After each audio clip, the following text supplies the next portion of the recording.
It's moist, it's tender, and it's absolutely delicious.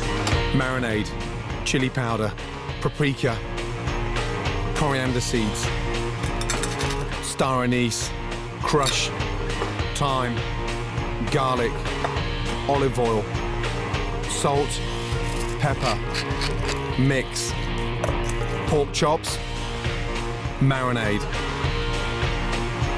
chill, hot pan, olive oil. Pork chops into the pan. Colour them both sides. Tilt the pan and baste.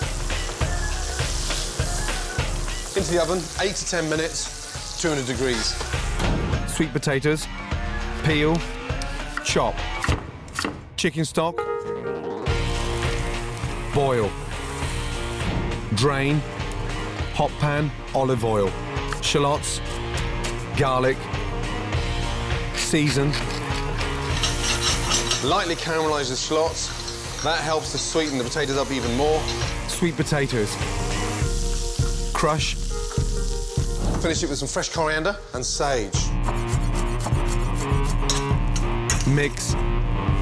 What a delicious way of eating sweet potato. Pork chops out. Rest.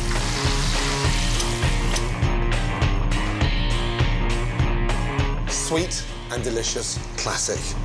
Spiced pork chops with crushed sweet potatoes. Done.